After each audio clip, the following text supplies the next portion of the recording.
Hello friends, എല്ലാവർക്കും Kiran study സർക്കിളിന്റെ പുതിയൊരു വീഡിയോയിലേക്ക് സ്വാഗതം. നമ്മുടെ റിവിഷൻ സീരീസ് ഇങ്ങനെ കണ്ടിന്യൂസ് ആയി നടന്നുകൊണ്ടിരിക്കുകയാണ്. ഓക്കെ, ഇന്ന് നമ്മൾ ചെയ്യാൻ പോകുന്ന ഒരു ഡിഗ്രി ലെവൽ എക്സാമിന്റെ റിവിഷൻ സീരീസ് ആണ്. ടോപ്പിക് എന്ന് പറയുന്നത് നാഷണൽ ഇൻകം ആണ്. നമുക്ക് എല്ലാവർക്കും അറിയാം, നാഷണൽ ഇൻകം എന്ന് പറയുന്നത് വളരെ ഇമ്പോർട്ടന്റ് ആയ ഒരു ഭാഗമാണ്. ഉറപ്പായിട്ടും ഹോട്ട് ടോപ്പിക് ആയിട്ട് ഒരു മാർക്ക് പ്രിലിംസിന് വരാൻ സാധ്യതയുള്ള ഒരു ഭാഗമാണ്. എങ്കിൽ അതില് വളരെ ഡീറ്റെയിൽ ആയിട്ട് പഠിക്കാനുണ്ട്. അപ്പൊ ഇത് രണ്ട് പാർട്ടായിട്ട് നമ്മൾ ചെയ്യാം. So this is part 1. Okay, അപ്പോൾ സ്വാഭാവികമായി കുറച്ച് കാര്യങ്ങൾ പറയണം. ഇതൊരു PYQ ആയിട്ടുള്ള റിവിഷൻ ക്ലാസ് ആണ്. ഈ ക്ലാസ്സിൽ ഇന്ന് നമ്മൾ ചർച്ച ചെയ്യുന്നത് എന്താ, നാഷണൽ ഇൻകവുമായി ബന്ധപ്പെട്ട ചോദ്യങ്ങളാണ് ചർച്ച ചെയ്യുന്നത്. എന്തെങ്കിലും ഡൗട്ടോ അല്ലെങ്കിൽ PDF-ന്റെ ആവശ്യമോ ഉണ്ടെങ്കിൽ ടെലഗ്രാമിൽ ഒരു ചാനൽ ഉണ്ട്, @Kiran PSC study circle, Kiran study circle degree. അപ്പൊ ഡിഗ്രി ലെവൽ കോൺസെൻട്രേറ്റ് ചെയ്യുന്ന പറയുകയാണെങ്കിൽ ആ ചാനൽ ജോയിൻ ചെയ്യുക. കോമൺ ആണെങ്കിൽ എന്ത് ചെയ്യുക, @Kiran PSC study circle join ചെയ്യാം. ഓക്കെ, ഡൺ അല്ലേ? ഓക്കെ, അപ്പൊ നമ്മൾ ഫസ്റ്റ് വീക്ക് ടൈം ടേബിൾ ഇട്ടിട്ടുണ്ടായിരുന്നു. അതായത് നമ്മൾ ഹോട്ട് ടോപ്പിക് അനുസരിച്ച് ടൈം ടേബിൾ പഠിച്ചുകൊണ്ടിരിക്കുകയാണ്.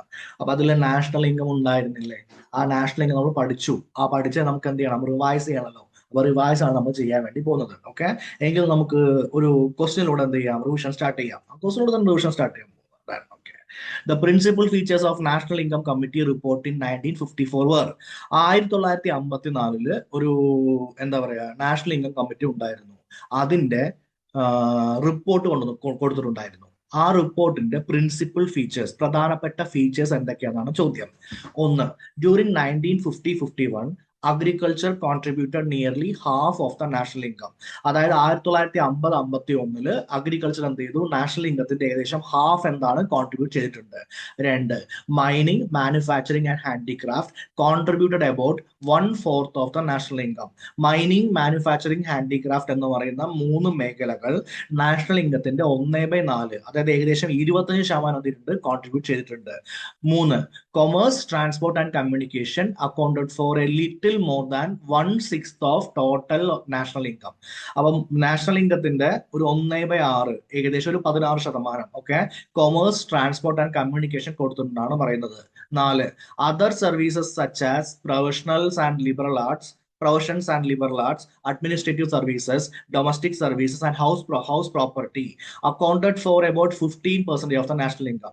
അപ്പോൾ നാഷണൽ ഇൻകത്തിന്റെ ഒരു 15% എന്താണ്, വേറെ സർവീസ് എല്ലാം ചേർന്ന് വന്നിട്ടുണ്ടെന്ന് പറയുന്നത്. ആ വേറെ സർവീസസ്, അതർ സർവീസിൽ ഇൻക്ലൂഡ് ചെയ്യുന്നതാണ് liberal arts, administrative service, domestic service, house property. എങ്കിൽ ഈ സ്റ്റേറ്റ്മെന്റ് ഒക്കെ ശരിയാണോ തെറ്റാണോ എന്ന് അറിയണമെങ്കിൽ നമുക്ക് എന്ത് ചെയ്യണം, ഒന്ന് ചെറുതായിട്ടൊന്ന് റിവൈസ് ആയിട്ട് വേണം തിരിച്ചു വരാൻ വേണ്ടിയിട്ട്. അപ്പൊ ഈ ക്വസ്റ്റ്യൻ മാത്രം നമുക്ക് എന്ത് ചെയ്യാം, ഒന്ന് റിവൈസ് ചെയ്യാം. 1950-51 കാലഘട്ടത്തിലെ കാര്യമാണ് നമ്മൾ പഠിക്കാൻ വേണ്ടി പോകുന്നത്. എങ്കിൽ 1950-51 എന്തുകൊണ്ടാണ് ഈ പരിപാടി ചെയ്തത്? ഈ നാഷണൽ ഇൻകം കമ്മിറ്റി ഉണ്ടാക്കിയിരുന്നത് 1954-ലാണ്. 1954 ഈ കമ്മിറ്റി ഉണ്ടാക്കിയിരിക്കുന്നത്.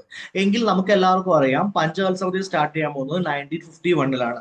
അപ്പൊ 1951 സ്റ്റാർട്ട് ചെയ്ത പഞ്ചവത്സരതി 5 വർഷമാണെങ്കിൽ 1956 എന്ത് ചെയ്യണം, അവസാനിക്കണം. സോ 1951-1956 ഇതാണ് ഫസ്റ്റ് 5 ഇയർ പ്ലാന്റെ കാലാവധി. ഇപ്പൊ നമ്മൾ ഒരു 5 ഇയർ പ്ലാൻ വിജയിച്ചോ പരാജയപ്പെട്ടോ എന്ന് പറയണമെന്ന് വിചാരിക്കൂ. അങ്ങനെ വിജയിച്ചോ പരാജയപ്പെട്ടോ എന്ന് പറയണമെങ്കിൽ ഒരു ബേസ് വേണം. സാർ പറഞ്ഞ് മനസ്സിലായില്ല. ഇപ്പോ നിങ്ങൾ PSCക്ക് എക്സാംസ് ഇങ്ങനെ എഴുതിക്കൊണ്ടേ ഇരിക്കുന്നുണ്ട്, മോക്ക് എക്സാംസ്. നിങ്ങൾ ബെറ്റർ ആയോ ഇല്ലയോ എന്ന് എങ്ങനെ അറിയാം? കഴിഞ്ഞ എക്സാമുമായിട്ട് നിങ്ങൾ കമ്പയർ ചെയ്യും. കഴിഞ്ഞ എക്സാമായിട്ട് നിങ്ങൾ കമ്പയർ ചെയ്യുമ്പോൾ ബെറ്റർ ആണെങ്കിൽ എന്താ, ബെറ്റർ ആണ്.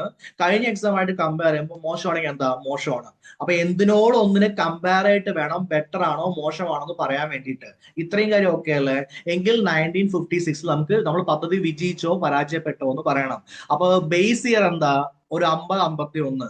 ആ സമയത്ത് നമ്മുടെ സിസ്റ്റം എങ്ങനെയാന്ന് നോക്കിക്കഴിഞ്ഞാൽ, ഇപ്പോൾ നാഷണൽ ഇൻകം എന്താ ഇപ്പോ എന്ന് വെച്ച് കഴിഞ്ഞാൽ 1956 നാഷണൽ ഇൻകം ബെറ്റർ ആയിട്ടുണ്ടെങ്കിൽ പദ്ധതി എന്ത് ചെയ്തു, വിജയിച്ചു. നാഷണൽ ഇൻകം ബെറ്റർ ആയിട്ടില്ലെങ്കിൽ, ഗ്രോത്ത് വന്നിട്ടില്ലെങ്കിൽ പദ്ധതി എന്ത് ചെയ്തു, പരാജയപ്പെട്ടു എന്ന് നമുക്ക് പറയാൻ വേണ്ടി പെട്ടെന്നായിരിക്കും. അതിന് ഒരുപാട് ബേസസ് ഉണ്ട്. അതിലൊരു പ്രധാനപ്പെട്ട ബേസ് ആണെന്ത്, നാഷണൽ ഇൻകം, അല്ലെങ്കിൽ എന്ത് വിളിക്കും അതിനെ, GDP. Okay, gross domestic product എന്ത് ചെയ്യാൻ വിളിക്കുന്നതായിരിക്കും. ഓക്കെ, ഇനി അതിൽ കുറെ ആളുകൾ പഠിച്ച കുറെ ആളുകൾ അത് GNP/FC ആണെന്നൊക്കെ പറയുന്നുണ്ടാവും. അതിലൊക്കെ നമുക്ക് എന്ത് ചെയ്യാം, പിന്നോട്ട് പോവാ. നമുക്ക് സമാധാനം എന്ത് ചെയ്താൽ മതി, കാര്യം GDP എന്നുള്ള രീതിയിൽ ഒന്ന് മനസ്സിലാക്കി വെച്ചാൽ മതി. ഇത്രയും കാര്യം ഓക്കെ അല്ലേ? അപ്പൊ എന്തിനാണ് ഈ കമ്മിറ്റി ഉണ്ടാക്കിയെന്ന് മനസ്സിലായല്ലോ. ഈ പരിപാടി വിജയിച്ചോ പരാജയപ്പെട്ടോ എന്ന് അറിയണം. എങ്കിൽ നമ്മൾ സാമ്പത്തിക മേഖലകളെ 3ആയിട്ട് ഡിവൈഡ് ചെയ്യും. ഒന്നിന്റെ പേര് പ്രാഥമിക മേഖല, പ്രൈമറി സെക്ടർ. അതായത് നമ്മൾ വിളിക്കുന്ന പേരാണത് കൃഷി. രണ്ടാമത്തെയാണ് സെക്കൻഡറി സെക്ടർ, നമ്മൾ വിളിക്കുന്ന പേരാണ് വ്യവസായം. മൂന്നാമത്തെയാണ് ടേർഷ്യറി സെക്ടർ, നമ്മൾ വിളിക്കുന്ന പേരാണ് സേവനം. എങ്കിൽ ഈ മൂന്ന് മേഖലകൾ ആ കാലഘട്ടത്തിൽ എങ്ങനെ വർക്ക് ചെയ്യും നമുക്ക് നോക്കാം. 1951 കാലഘട്ടം എടുക്കുകയാണെങ്കിൽ ഇന്ത്യ ഒരു അഗ്രികൾച്ചർ കൺട്രി ആയിരുന്നു. അത് കൃത്യമായിട്ട് മനസ്സിലായിട്ടുണ്ട്. അഗ്രികൾച്ചർ ആണ് എന്ത് നാഷണൽ ഇൻകത്തേക്ക് ഏറ്റവും കൂടുതൽ കോൺട്രിബ്യൂട്ട് ചെയ്യുന്നത്. ഏകദേശം 50 തൊട്ട് 59% വരെ എന്താ ഈ കാലഘട്ടത്തിൽ വന്നിട്ടുണ്ട്. മോർ ദാൻ ഓൾമോസ്റ്റ് 51% നമുക്ക് എന്ത് ചെയ്യാൻ പറ്റും, പറയാൻ പറ്റും. അപ്പൊ ഏകദേശം അത്രയും പെർസെന്റേജ്, അതായത് നാഷണൽ ഇൻകം 100 രൂപയാണെങ്കിൽ 51-52 രൂപ, മാക്സിമം 59 രൂപ വരെ ഈ കാലഘട്ടത്തിൽ എന്തായിരിക്കും അഗ്രികൾച്ചർ എന്നാണ് നമുക്ക് കിട്ടാൻ വേണ്ടി പോകുന്നത്. എങ്കിൽ ഇന്ത്യ ഒരു കാർഷിക രാജ്യമെന്ന് മനസ്സിലായില്ലേ? അതെ. അപ്പൊ ഇന്ത്യൻ എക്കണോമിക് ആക്ടിവിറ്റിയുടെ ബാക്ക് ബോൺ, നട്ടെല്ല് എന്താ? പ്രാഥമിക മേഖലയാണ്, പ്രൈമറി സെക്ടർ ആണ്, കൃഷിയാണ് എന്ന് നമുക്ക് മനസ്സിലായി 1951 കാലഘട്ടങ്ങളിൽ. ഇത്രയും കാര്യമൊക്കെ അല്ലേ? എങ്കിൽ ഇന്ത്യ സ്വാതന്ത്ര്യം കിട്ടിയതിന് ശേഷം ഇനീഷ്യൽ ഇയേഴ്സിൽ ഇന്ത്യ ഒരു അഗ്രേറിയൻ എക്കണോമി ആണെന്ന് പറഞ്ഞാലും അഗ്രികൾച്ചർ ആണ് ലാർജസ്റ്റ് കോൺട്രിബ്യൂട്ടർ എന്ന് പറഞ്ഞാലും അത് ശരിയാണോ തെറ്റാണോ? ഓബിയസ്ലി ശരിയാണ്, അതിൽ യാതൊരു പ്രശ്നവുമില്ല. 85% ആളുകൾ എന്താണ് ആക്ച്വലി ആ സമയത്ത് അഗ്രികൾച്ചറിനെയാണ് ആശ്രയിച്ചിട്ടുണ്ടായിരുന്നത്. ഓക്കെ, ഇപ്പൊ അത് ഏകദേശം 60-65% ആണ്. ഓക്കെ, ഒരു 20% വ്യത്യാസമേ വന്നിട്ടുള്ളൂ. എങ്കിൽ ഇന്ത്യയിൽ ഏറ്റവും കൂടുതൽ പേര് പണിയെടുക്കുന്നതും എന്താ പറയാ കാർഷിക മേഖലയിലാണ്. ഇന്ത്യക്ക് ഏറ്റവും കൂടുതൽ എക്കണോമിക് എന്താണ്? കാർഷിക മേഖലയിലാണ്. അതാണ് എന്ത് പ്രധാനപ്പെട്ട സിറ്റുവേഷൻ നാഷണൽ ഇൻകം കമ്മിറ്റി പറഞ്ഞിരിക്കുന്നത്. രണ്ടാമത്തെ എന്ന് പറയുന്നത് എന്താണ് ആക്ച്വലി ഒരു സബ്സീക്വന്റ് ഡിക്ലൈൻ. അതായത് പിന്നീട് എന്താ ഈ സാധനം ഡിക്ലൈൻ ചെയ്ത് വന്നു. ഇന്ന് നിങ്ങൾക്കറിയാം 2026 എടുക്കുകയാണെങ്കിൽ അഗ്രികൾച്ചർ അല്ല നാഷണൽ ഇൻകത്തേക്ക് ഏറ്റവും കൂടുതൽ കോൺട്രിബ്യൂട്ട് ചെയ്യുന്നത്. നാഷണൽ ഇൻകത്തിലോട്ട് ഏറ്റവും കൂടുതൽ കോൺട്രിബ്യൂട്ട് ചെയ്യുന്ന സെക്ടർ ആണെന്ന് ചോദിച്ചു കഴിഞ്ഞാൽ ഒരു മടിയിൽ നമുക്ക് പറയാൻ പറ്റും, അതെന്താ? അത് സർവീസ് സെക്ടർ ആണ്. ഓക്കെ, അപ്പൊ ഇതിലേക്ക് ഒരു മാറ്റം ഉണ്ടായില്ലേ? ആ മാറ്റത്തെ കുറിച്ച് പെർസെന്റേജസും സ്റ്റാറ്റിസ്റ്റിക്സും നമ്പേഴ്സുമാണ് നമ്മൾ ഇന്ന് നോക്കാൻ വേണ്ടി പോകുന്ന ഭാഗമുള്ളത്. ഓക്കെ, അപ്പൊ ഡിക്ലൈൻ ഉണ്ടായി. എന്ത്? അഗ്രികൾച്ചറിൽ വരുന്ന കാലഘട്ടങ്ങളിൽ ഡിക്ലൈൻ ഉണ്ടായി. ഓക്കെ, എന്തുകൊണ്ട് അഗ്രികൾച്ചർ ഡിക്ലൈൻ ഉണ്ടായത്? മറ്റ് സെക്ടറുകൾ വളർന്നു. അഗ്രികൾച്ചർ അല്ലെങ്കിൽ മറ്റ് സെക്ടറുകൾ ഏതൊക്കെയാ? Secondary sector and tertiary sector. Okay, അപ്പൊ സെക്കൻഡറി സെക്ടറിൽ എന്താ? വ്യവസായം. ടേർഷ്യറി സെക്ടറിൽ എന്താ? സേവനം. ഇതിൽ ഏറ്റവും കൂടുതൽ വളർന്ന മേഖല ഏതാ? സേവന മേഖല. അതുകൊണ്ട് അഗ്രികൾച്ചർ എന്തായി? കുറച്ച് ഡൗൺ ആയിട്ടുണ്ട്. ഓക്കെ, എങ്കിൽ final report national income committee 1954 final report ഏത് ബേസ് ചെയ്ത് വെച്ചിട്ട്? 1951 വെച്ചിട്ട്. എന്താണ് ആക്ച്വലി അഗ്രികൾച്ചർ എന്ന് പറയുന്നത് നാഷണൽ ഇൻകത്തിന്റെ നിയർലി ഹാഫ് എന്ത് ചെയ്യുന്നുണ്ട്? കോൺട്രിബ്യൂട്ട് ചെയ്യുന്നുണ്ട്. Mining, manufacturing and handicraft. Okay, അപ്പോ ഖനനം, മാനുഫാക്ചറിങ്, അതേപോലെ ഹാൻഡ് ട്രേഡ്സ്, ഹാൻഡിക്രാഫ്റ്റ്, കരകൗശല വസ്തുക്കൾ എന്നിവ നാഷണൽ ഇൻകത്തിന്റെ 1/6 കോൺട്രിബ്യൂട്ട് ചെയ്യുന്നുണ്ട്. കൊമേഴ്സ്, ട്രാൻസ്പോർട്ട് ആൻഡ് കമ്മ്യൂണിക്കേഷൻ ഇതൊരു എന്താ ആക്ച്വലി 1/6 എന്ത് ചെയ്യുന്നുണ്ട്? കോൺട്രിബ്യൂട്ട് ചെയ്യുന്നുണ്ട്. ഓക്കെ, ഇത്രയും കാര്യം ഓക്കെ അല്ലേ? 1/6 1/4 1/6 കോൺട്രിബ്യൂട്ട് ചെയ്യുന്നുണ്ട്. ഓക്കെ, ഇതിൽ എന്തോ ഒരു ചെറിയ പ്രോബ്ലം ഉണ്ടല്ലോ, ഒരു മിനിറ്റ് കേട്ടോ. ഓക്കെ, ഇത് 1/6 അല്ല മക്കളെ, ഇത് 1/4 ആണ്. കാരണം എല്ലാം ശരിയാണ്. ഞാൻ PPT തരുമ്പോൾ ശരിയാക്കാം കേട്ടോ. Okay, mining, manufacturing and handicraft എന്ന് പറയുന്നത് 1/4 ആണ് ട്രേഡ് ചെയ്യുന്നത്. കൊമേഴ്സ്, ട്രാൻസ്പോർട്ട് ആൻഡ് കമ്മ്യൂണിക്കേഷൻ എന്ന് പറയുന്നത് 1/6 ആണ് ട്രേഡ് ചെയ്യുന്നത്. ഓക്കെ, അത്രയും കാര്യം ഓക്കെ അല്ലേ? എങ്കിൽ മറ്റ് സേവന മേഖലകളായിട്ടുള്ള ലിബറൽ ആർട്സ്, അതായത് എന്താ പറയാ നാടകങ്ങൾ, സിനിമ, അങ്ങനെയുള്ള പരിപാടിനൊക്കെ, കലാ കായിക മേഖലകൾ. Okay, administrative services. നിങ്ങൾ എല്ലാവരും വർക്ക് ചെയ്യുന്ന ഏതിലാ? അഡ്മിനിസ്ട്രേറ്റീവ് സർവീസിന് വേണ്ടിയിട്ടല്ലേ? അതായത് ഗവൺമെന്റിന്റെ സർവീസിന് വേണ്ടിയിട്ടല്ലേ? അതിന്റെ പേരാണ് അഡ്മിനിസ്ട്രേറ്റീവ് സർവീസസ്. ഡൊമസ്റ്റിക് സർവീസസ്, വീട്ടുപണിക്ക് വരുന്ന ആളുകൾ ഉണ്ടാവില്ലേ? House property. ഓക്കെ, നമ്മൾ സ്ഥലം വാങ്ങുകയും വിൽക്കുകയും ചെയ്യുന്നുണ്ടാവില്ലേ? ഇതെല്ലാം കൂടിയിട്ട് നാഷണൽ ഇൻകത്തിന്റെ 15% എന്തുണ്ടായിരുന്നു? ഷെയർ ഉണ്ടായിരുന്നു. എങ്കിൽ ഇപ്പൊ തന്നെ സ്റ്റാറ്റിസ്റ്റിക്സ് മനസ്സിലായില്ലേ? ഈ സ്റ്റാറ്റിസ്റ്റിക്സ് പ്രകാരം നിങ്ങൾക്ക് മനസ്സിലായി ഇവിടെ തന്നിരിക്കുന്ന എല്ലാ സ്റ്റേറ്റ്മെന്റും എന്താ? ശരിയാണ്. എങ്കിൽ എന്റെ കൂടെ ഒരു പ്രാവശ്യം കൂടി എവിടെ ആയിരിക്കുന്ന വെച്ചാൽ അവിടെ പറഞ്ഞോളൂ. ഓക്കെ, 1950-51 കാലഘട്ടത്തിൽ നാഷണൽ ഇൻകത്തിന്റെ മോർ ദാൻ ഹാഫ് കോൺട്രിബ്യൂട്ട് ചെയ്ത ആരാണ്? അഗ്രികൾച്ചർ ആണ്. മൈനിങ്, മാനുഫാക്ചറിങ് ആൻഡ് ഹാൻഡിക്രാഫ്റ്റ് എന്ന് വെച്ചാൽ എന്താ? Secondary sector. മാനുഫാക്ചറിംഗ് എന്ന് വെച്ചാൽ സാധനം ഉണ്ടാക്കുക. ഓക്കെ, മൈനിങ് എന്ന് വെച്ചാൽ ഖനനം ചെയ്യുക. അത് സെക്കൻഡറി സെക്ടർ അല്ലേ? അപ്പൊ സെക്കൻഡറി സെക്ടർ എത്ര? 1/4. ഓക്കെ, കൊമേഴ്സ്, ട്രാൻസ്പോർട്ടേഷൻ, കമ്മ്യൂണിക്കേഷൻ എത്രയാണ്? 1/6. ഇനി കൊമേഴ്സ്, ട്രാൻസ്പോർട്ട് ആൻഡ് കമ്മ്യൂണിക്കേഷൻ എന്ന് പറയുന്നത് സേവന മേഖലയാണ്. സേവനമല്ലേ ചെയ്യുന്നത്? ഓക്കെ, കമ്മ്യൂണിക്കേഷൻ ഒരു സേവനമല്ലേ? വ്യാപാരം ഒരു സേവനമല്ലേ? ഒന്നും ഉണ്ടാക്കുന്നില്ലല്ലോ. ട്രാൻസ്പോർട്ടേഷൻ ഒരു സേവനമല്ലേ? അതിന് പ്രധാന സേവന മേഖല എന്ന് വിളിച്ചു കഴിഞ്ഞാൽ ബാക്കിയുള്ള സർവീസസ്, അതർ സർവീസസ് ആയിട്ടുള്ള liberal arts, administrative services, domestic services എന്നിവ എത്ര ഒരു 15% കോൺട്രിബ്യൂട്ട് ചെയ്യുന്നുണ്ട്. ഇതിൽ പറഞ്ഞിരിക്കുന്ന എല്ലാ കാര്യവും എന്താ ശരിയാണ് എങ്കിൽ ഓപ്ഷൻ എ ആണ് എന്താ വരിക ശരിയായിട്ട് വരിക. ഇത്രയും കാര്യം ഓക്കെ അല്ലേ? അതെ, ഓക്കെ. ഇത്രയും പഠിച്ചെങ്കിൽ ഇപ്പോൾ കറന്റ്ലി എന്താണ് സിറ്റുവേഷൻ എന്ന് അറിയണ്ടേ? ഓക്കെ, കറന്റ്ലി സിറ്റുവേഷൻ എന്ന് വെച്ച് കഴിഞ്ഞാൽ സെക്കൻഡറി സെക്ടർ നേരത്തെ എത്രയായിരുന്നു? 1/4, 25%. അത് ഇപ്പോഴും secondary sector mining, manufacturing, construction, electricity, gas ഇതെല്ലാം കൂടിയുള്ള എന്താ പറയുക സെക്കൻഡറി സെക്ടർ എന്ന് പറയുന്നത് ഒരു 25-30% എന്ത് GDP കൊടുക്കുന്നത്. കൃത്യമായി പറഞ്ഞാൽ 28% എന്ത് ചെയ്യും കൊടുക്കുന്നുണ്ടാവും. എന്ന് വെച്ചാൽ 1951 നമ്മുടെ രാജ്യം സ്വതന്ത്രമായപ്പോ എങ്ങനെയായിരുന്നോ വ്യവസായം, അത് തന്നെയാണ് ഇപ്പോഴും എന്ത് സിറ്റുവേഷൻ ആയിട്ടുള്ളത്. വ്യവസായത്തിൽ ഇംപ്രൂവ് ചെയ്യാൻ നമുക്ക് പറ്റിയിട്ടില്ല. അത് നിങ്ങൾക്ക് നന്നായിട്ട് അറിയാം. വ്യവസായത്തിൽ ഇംപ്രൂവ് ചെയ്ത് കഴിഞ്ഞാൽ നമ്മുടെ സാധനങ്ങളായിരിക്കും എന്താ നമ്മൾ ഉണ്ടാക്കുന്ന സാധനമായിരിക്കും നിങ്ങളുടെ കയ്യിൽ ഉണ്ടാവുക. നിങ്ങളിപ്പോ ഇത് കാണുന്ന ഫോണോ ലാപ്ടോപ്പോ അത് ഇന്ത്യൻ പ്രൊഡക്റ്റ് ആണോ? ഒരിക്കലും ആയിരിക്കില്ല, വിദേശ പ്രൊഡക്റ്റ് ആയിരിക്കും. നിങ്ങളുടെ വീട്ടിലുള്ള എല്ലാ ഇലക്ട്രോണിക്സ് ഐറ്റങ്ങളും ഒരു 90% എന്തായിരിക്കും? വിദേശ പ്രൊഡക്റ്റ് ആയിരിക്കും. നിങ്ങൾ യൂസ് ചെയ്യുന്ന ചോപ്പ്, ചീപ്പ്, കണ്ണാടി 90% എന്തായിരിക്കും? വിദേശ പ്രൊഡക്റ്റ് ആയിരിക്കും.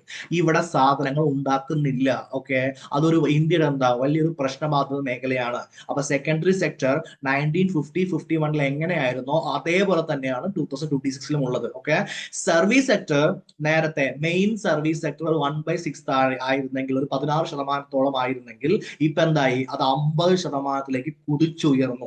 അപ്പൊ സർവീസ് സെക്ടറിൽ എന്ത് ചെയ്തു? മാറ്റം വന്നു. മൈനിങ്, അതായത് മൈനിങ് സെക്ടർ സെക്കൻഡറി സെക്ടർ അല്ലേ?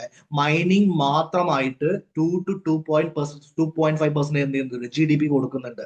അപ്പൊ മൈനിങ് എന്ന് പറയുന്നത് സെക്കൻഡറി സെക്ടറിലെ പ്രധാനപ്പെട്ട എന്താ ഒരു മേഖലയാണ്. ഓക്കെ, ഹാൻഡിക്രാഫ്റ്റ് ഉണ്ടല്ലോ, ഹാൻഡിക്രാഫ്റ്റ് എന്ന് പറയുന്നത് 7% എന്ത് ചെയ്യുന്നുണ്ട്? GDP കൊടുക്കുന്നുണ്ട്. നമ്മുടെ ഏറ്റവും വലിയ ഹീറോ ആയ അഗ്രികൾച്ചർ എന്ത് പറ്റി? അഗ്രികൾച്ചർ എന്ന് പറയുന്നത് അവിടെ 50% ഉണ്ടായിരുന്നത് എങ്ങോട്ട് പോയി? 18% താഴ്ന്നു 2025 കണക്ക് പ്രകാരം. 2026 ആവുമ്പോ എന്താ 18% എന്ത് ചെയ്തിട്ടുണ്ട്? താഴ്ന്നിട്ടുണ്ട്.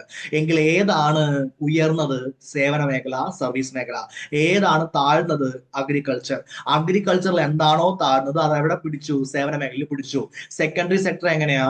അപ്പോ 1951 എങ്ങനെയാണോ അതേപോലെ തന്നെയാണ് എന്തുള്ളത് ഇപ്പോഴും ഉള്ളത്. ഇത്രയും കാര്യം ഓക്കെ അല്ലേ? എങ്കിൽ ചടകട എന്ന് ചെയ്യാനുള്ള ചില questions. Okay, which of the following is not a method to calculate gross domestic product? താഴെ പറയുന്നവയിൽ gross domestic product GDP calculate ചെയ്യാൻ പറ്റാത്ത മെത്തേഡ് എന്നാണ് ചോദ്യം. ഓക്കെ, അപ്പൊ നമുക്ക് എല്ലാവർക്കും അറിയാം എക്സ്പെൻഡിച്ചർ മെത്തേഡിൽ കാൽക്കുലേറ്റ് ചെയ്യാം, പ്രൊഡക്റ്റ് മെത്തേഡിൽ കാൽക്കുലേറ്റ് ചെയ്യാം. ഡിമിനിഷിംഗ് കോസ്റ്റ് മെത്തേഡിൽ GDP കാൽക്കുലേറ്റ് ചെയ്യാൻ നമ്മൾ പഠിച്ചിട്ടുമില്ല, എന്ത് ചെയ്തിട്ടില്ല, ചെയ്തിട്ടുമില്ല. എങ്കിൽ ഓപ്ഷൻ വരാൻ പോകുന്നത് എന്താ? ഓപ്ഷൻ 1 എന്താണ് actually? Diminishing cost method. Okay, എങ്കിൽ GDP കാൽക്കുലേറ്റ് ചെയ്യാനുള്ള പ്രധാനപ്പെട്ട 2 മെത്തേഡ് ഏതൊക്കെയാ? ഒന്ന് എക്സ്പെൻഡിച്ചർ മെത്തേഡ്, അടുത്ത ഏതാ? Product method. ഓക്കെ, അടുത്തത് which organisation calculate the gross domestic product for India? Okay, ഇന്ത്യയുടെ GDP കാൽക്കുലേറ്റ് ചെയ്യുന്നത് താഴെ പറയുന്നവയിൽ ഏതാണ്? നിങ്ങൾ ചാടിക്കേറി പറഞ്ഞു, നിങ്ങൾ പറഞ്ഞ എന്താണ്? കറക്റ്റ് തന്നെയാണ്. എന്താ option? Option A central statistical office. Okay, CSO ആണ് എന്ത് ചെയ്യുന്നത്? ആക്ച്വലി നമ്മുടെ GDP എന്ത് ചെയ്യുന്നത്? കാൽക്കുലേറ്റ് ചെയ്യുന്ന ഓഫീസ് ആയിട്ടുള്ളത്. Okay, which of the following is a part of gross national product? ഇവിടെ GNP ആണ് വന്നിരിക്കുന്നത്, GDP അല്ല കേട്ടോ. GNPയുടെ പാർട്ട് ഏതെന്നാണ് ചോദ്യം. GNP എന്ന് വെച്ച് കഴിഞ്ഞാൽ അവിടെ നാഷണൽ ആണ്, വിദേശത്തുള്ള ഇൻകം എന്ത് ചെയ്യില്ല, വരില്ല. അപ്പൊ money earned by a resident abroad, പുറത്തുനിന്ന് വരുന്ന ഇൻകം എന്ത് ചെയ്യില്ല, GNPയിൽ വരില്ല. പുറത്തുനിന്ന് വരുന്ന ഇൻകം എവിടെയാ വരിക? GDPയിലാണ് വരിക. എങ്കിൽ എക്സ്പോർട്ട് വരുന്നതായിരിക്കും, ഇമ്പോർട്ട് വരുന്നതായിരിക്കും. ഏത് വരില്ല? Okay, following is a part of gross national product അല്ലേ? സോറി ഈസ് എ പാർട്ട് അല്ലേ? ഓക്കെ, പാർട്ടില് GNP ആണല്ലോ, gross national product. Money earned by a resident abroad. Okay, അത് വരില്ലല്ലോ. ഈ ക്വസ്റ്റൻ എന്തോ ചെറിയ ഇഷ്യൂ ഉണ്ട്. ഞാൻ ടൈപ്പ് ചെയ്ത ഇഷ്യൂ ആണ്, ഓപ്ഷൻസ് വരില്ല അതിൽ. അപ്പൊ ഞാൻ എന്ത് ചെയ്യാൻ നോക്കാവുന്നതാണ്. Okay, the net value of gross domestic product after deducting depreciation. GDPയിൽ നിന്ന് ഡിപ്രീസിയേഷൻ എന്ത് ചെയ്യുന്നു? കുറയ്ക്കുന്നു. ഓക്കെ, അപ്പൊ GDPയിൽ നിന്ന് ഡിപ്രീസിയേഷൻ കുറയ്ക്കാൻ വേണ്ടി പോവുകയാണ്. അങ്ങനെ GDPയിൽ നിന്ന് ഡിപ്രീസിയേഷൻ കുറയ്ക്കാൻ വേണ്ടി പോവുകയാണെങ്കിൽ നമ്മൾ ചെയ്യാൻ പോകുന്നത് ജീനെ മാറ്റിയിട്ട് നെറ്റ് ആക്കണം. ഓക്കെ, ഡിപ്രീസിയേഷൻ കുറയ്ക്കുക എന്ന് പറഞ്ഞാൽ എപ്പോഴും എന്താ, ഗ്രോസിനെ മൈനസ് ചെയ്തിട്ട് എന്താ പറയാ നെറ്റ് ആക്കുകയാണ് ചെയ്യുക. അപ്പൊ അവിടെ ഗ്രോസ് പോയി, ഡിസ്പോസൽ ഇൻകം പോയി, നെറ്റ് ആണ്. ഓക്കെ, അപ്പൊ നെറ്റ് ആണ് ആൻസർ നമുക്ക് മനസ്സിലായി. എങ്കിൽ ഡൊമസ്റ്റിക് എന്നുള്ളത് അതേപോലെ തന്നെ ഉണ്ടാവും, അതിൽ മാറ്റം ഉണ്ടാവില്ല. ഓക്കെ, അപ്പൊ നെറ്റ് ഡൊമസ്റ്റിക് പ്രൊഡക്റ്റ്, ഇത് വെച്ച് കഴിഞ്ഞ ക്വസ്റ്റ്യൻ ചെയ്യാവുന്നതാണ്. ഓക്കെ, രണ്ട് വാക്കുണ്ട്, ഒന്ന് ഡൊമസ്റ്റിക്, ഒന്ന് നാഷണൽ. അതിനു മുമ്പ് the net value of gross domestic product after deducting depreciation. G D പിയിൽ നിന്ന് ഡിപ്രീസിയേഷൻ കുറയ്ക്കണം. ഏത് വാക്കുന്ന കുറയ്ക്കുക? ഗ്രോസ് എന്നാണ് കുറയ്ക്കുക.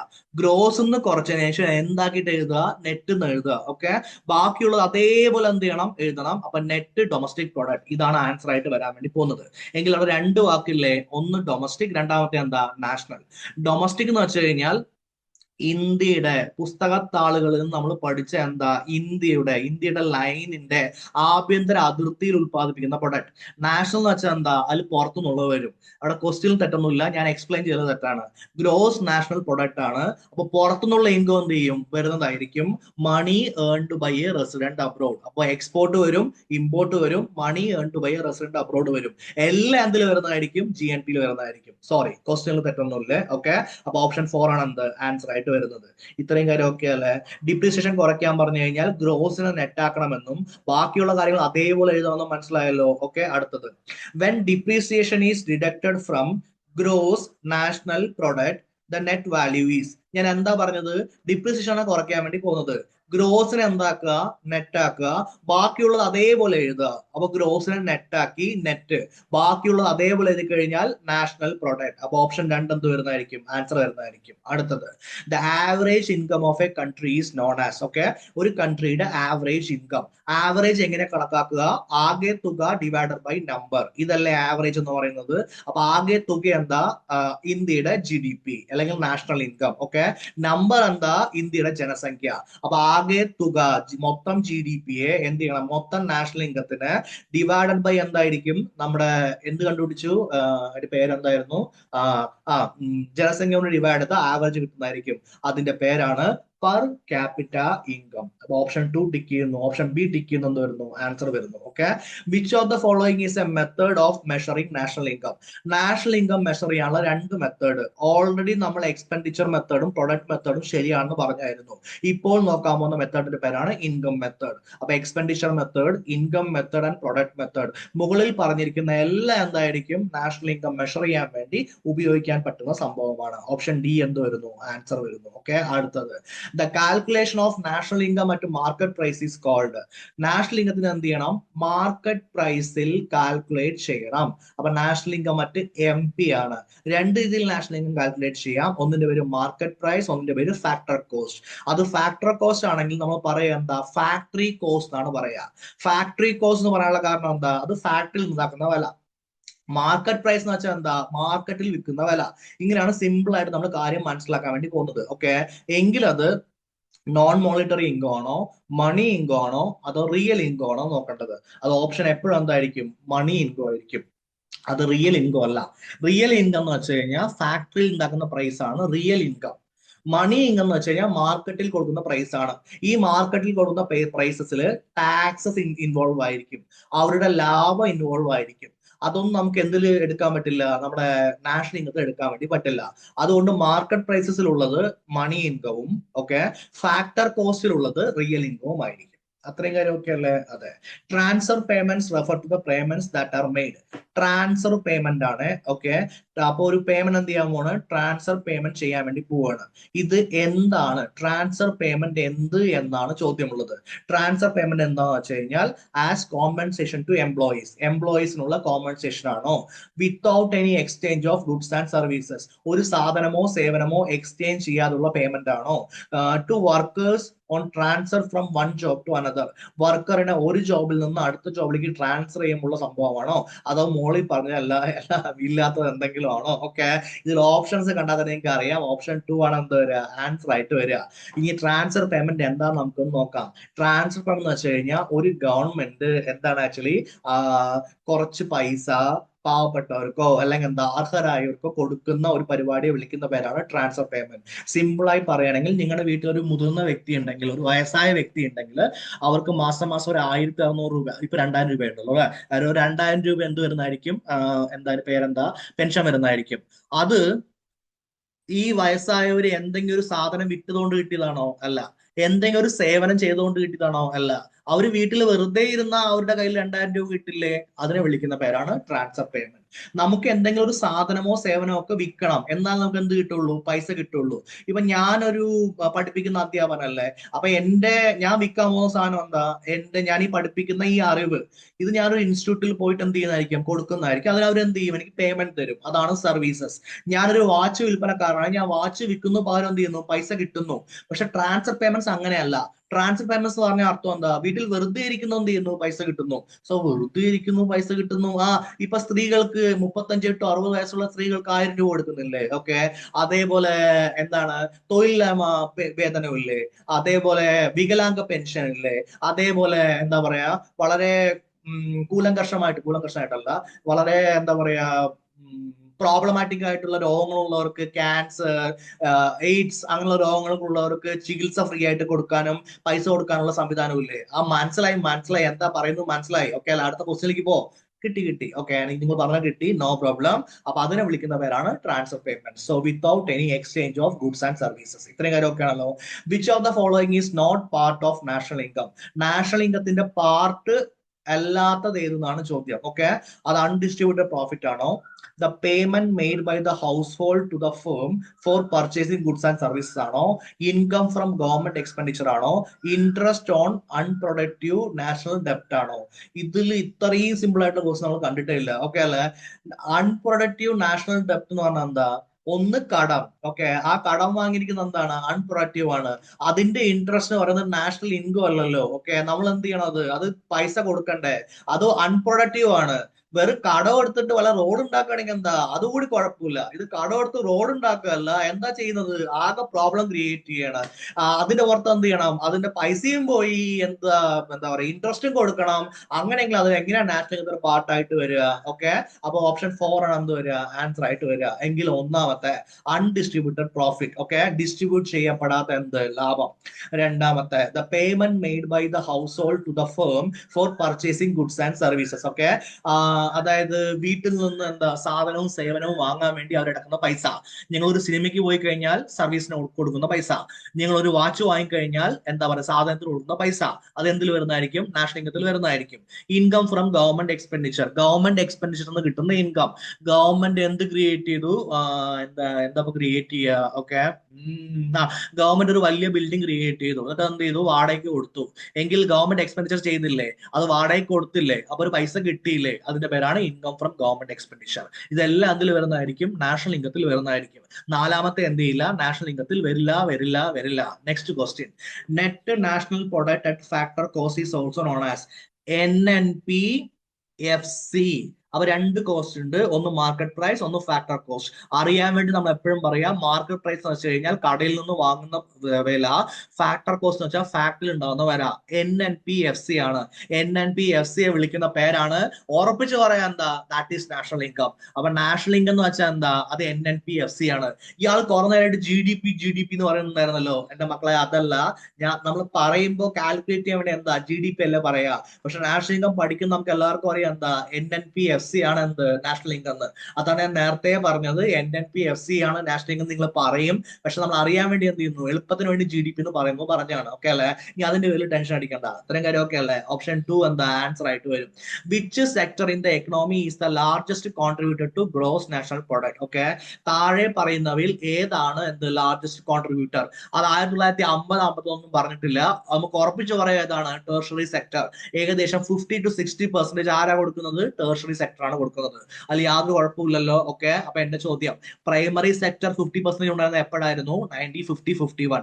ഇപ്പൊ എത്ര പെർസെന്റേജ് ആണ്? അറൌണ്ട് 18% ആണ്. സെക്കൻഡറി സെക്ടർ 1950-51 എത്രയായിരുന്നു? അറൌണ്ട് 25%. ഇപ്പോഴും എത്രയാണ്? 25 to 30%. കറക്റ്റ് അല്ലേ? ഓക്കെ, അപ്പൊ സ്റ്റേറ്റ്മെന്റ് നമ്പർ 1 ടിക്ക് ചെയ്യാലോ? കറക്റ്റ്. ഓപ്ഷൻ നമ്പർ 1 ടിക്ക് ചെയ്യാലോ. അതെ, the concept of gross commercial product ആരാണ് ഡെവലപ്പ് ചെയ്തത്? ആഡം സ്മിത്ത് ആണോ, സൈമൺ ഗൂഷ് ആണോ, ജോൺ മാരിയാർഡ് കെയ്ൻസ് ആണോ, അതോ മോളിൽ പറയുന്നതിൽ ആരെങ്കിലും അല്ലാതെ പുതിയ ഏതെങ്കിലാണോ? ആരാണ് മക്കളെ ഗ്രോസ് ഡൊമസ്റ്റിക് പ്രൊഡക്റ്റ് ഡെവലപ്പ് ചെയ്ത വ്യക്തി? Simon Kuznets. ഓക്കെ, അപ്പൊ സൈമൺ കുസ്നറ്റ്സ് എന്ന് പറഞ്ഞ വ്യക്തിയാണ് എന്ത് ചെയ്തിരിക്കുന്നത്? GDP എന്ന് പറയുന്ന കൺസെപ്റ്റ് ഡെവലപ്പ് ചെയ്തിരിക്കുന്നത്. Okay, which of the following is a limitation of gross domestic product? താഴെ പറയുന്നവയിൽ ഗ്രോസ് ഡൊമസ്റ്റിക് പ്രൊഡക്റ്റിന്റെ ലിമിറ്റേഷൻ ഏതെന്നാണ് ചോദ്യം. Okay, 1, it fails to indicate the sustainability of the national growth. Growth നമുക്ക് അറിയാൻ പറ്റും, അതിന്റെ സസ്റ്റൈനബിലിറ്റിയെ കുറിച്ച് അറിയാൻ പറ്റില്ല. Number 2, it doesn't consider the impact of economic activities on human health and environment. Human ഹെൽത്തിലും എൻവയോൺമെന്റിലും ഉള്ള ആക്ടിവിറ്റി ഒന്നും GDP കൺസിഡർ ചെയ്യില്ല. It does not include non market transactions. മാർക്കറ്റിൽ അല്ലാത്ത ട്രാൻസാക്ഷൻ ഒന്നും എന്ത് ചെയ്യില്ല, ഇൻക്ലൂഡ് ചെയ്യില്ല. Option 4 all of the above. നിങ്ങൾ ഇപ്പൊ തന്നെ ആൻസർ കിട്ടുന്നത് എന്താ? ഓപ്ഷൻ 4 ആണ്, ഓൾ ഓഫ് ദ എബോവ് ആണ്. എന്ന് വെച്ച് കഴിഞ്ഞാൽ, 1, നാഷണൽ ഇത്ര വളർന്നു എന്ന് പറയാൻ പറ്റും. ആ വളർച്ച അടുത്ത വർഷവും നിൽക്കുവോ, അതിന്റെ അടുത്ത വർഷവും നിൽക്കുവോ, എങ്ങനെയാണ് സംഭവം? അതൊന്നും പ്രെഡിക്റ്റ് ചെയ്യാൻ ആർക്ക് പറ്റില്ല? GDPക്ക് പറ്റില്ല. കറക്റ്റ്. 2, അതായത് മനുഷ്യന്റെ ഹെൽത്തും എൻവയോൺമെന്റിന്റെ ഇഫക്റ്റും നമ്മൾ എന്ത് ചെയ്യുന്നില്ല, GDPയിൽ കാൽക്കുലേറ്റ് ചെയ്യുന്നില്ല. GDP എന്ന് വെച്ചാൽ എന്താ? മാർക്കറ്റിൽ എന്തൊക്കെ നടന്നു, സാധനം എത്ര ഉണ്ടാക്കിയത് എവിടെയാണ്? ഇന്ത്യയുടെ ഉള്ളിലാണോ? എങ്കിൽ എന്തായി? GDP ആയി. അത്രയും കാര്യം ഓക്കെ അല്ലേ? ഇറ്റ് ഡസ് നോട്ട് ഇൻക്ലൂഡ് എന്താ? Non market transactions. ഇത് മൊത്തം എന്താണ്? കറക്റ്റ് ആണ്. ഇത് മുഴുവൻ എന്താണ് ആക്ച്വലി ഗ്രോസ് ഡൊമസ്റ്റിക് പ്രൊഡക്റ്റിന്റെ ലിമിറ്റേഷനിൽ വരുന്നതാണ്. Okay, the total income from economic activities across the country within A year is known as. Okay, അപ്പൊ മൊത്തം ഇൻകം ആണ്, എക്കണോമിക് ആക്ടിവിറ്റിയുടെ മൊത്തം ഇൻകം ഉണ്ട്. അതെന്തായിരിക്കണം? അക്രോസ് ദ കൺട്രിയുടെ ഉള്ളിലായിരിക്കണം, ഒരു വർഷത്തിനുള്ളിൽ. എങ്കിൽ അത് നാഷണൽ ഇൻകം ആണോ, ഡിസ്പോസബിൾ ഇൻകം ആണോ, നെറ്റ് ഇൻകം ആണോ, നൺ ഓഫ് ദ എബോവ് ആണോ? പഠിച്ചുകൊണ്ടിരിക്കുന്ന option national topic national income അല്ലേ, അതുകൊണ്ട് എന്ത് ടിക്ക് ചെയ്യാവുന്നതാണ്? നാഷണൽ ഇൻകം ടിക്ക് ചെയ്യാവുന്നതാണ്. Okay, while using expenditure to calculate gross domestic production consumption. Expenditure മെത്തേഡിലാണ് എന്താ GDP കാൽക്കുലേറ്റ് ചെയ്യുന്നതെങ്കിൽ അതിൽ കൺസംഷൻ എന്തായിരിക്കും എന്നാണ് ചോദ്യം. Okay, 1, includes consumer spending on durable and non durable goods as well as services. Durable എന്ന് വെച്ച് കഴിഞ്ഞാൽ കേടുവരാൻ സാധ്യതയുള്ളത്, തക്കാളി, ഓറഞ്ച്, ഇതൊക്കെ കേടുവരാൻ സാധ്യതയുള്ളതല്ലേ. നോൺ ഡ്യൂറബിൾ എന്ന് വെച്ചാൽ കേടുവരാൻ സാധ്യതയില്ലാത്തത്, ലാപ്ടോപ്പ്, മൊബൈൽ ഫോൺ. കൂടാതെ സർവീസ്. അപ്പൊ സാധനങ്ങൾ അവിടെ രണ്ടായി ഡിവൈഡ് ചെയ്തിട്ടുണ്ട്. ഗുഡ്സ് എന്ന് എഴുതായിരുന്നു, പക്ഷെ durable and non durable goods എന്ന് എഴുതിയിട്ടുണ്ട്, ആസ് വെൽ ആസ് എന്താ? Services. Option 2, includes consumer spending on durable and non durable goods bus exclude services. അതെങ്ങനെ സർവീസിനെ എക്സ്ക്ലൂഡ് ചെയ്യുക? സിനിമ കാണാൻ പോണതും അല്ലെങ്കിൽ എന്താ വാട്ടർ തീം പാർക്കിൽ പോണതൊക്കെ വരണ്ടേ? അപ്പൊ 2 includes purchases by business firms. വലിയ വലിയ അംബാനി, അദാനി പർച്ചേസ് എന്ന് മാത്രം മതിയാ? പോരാ.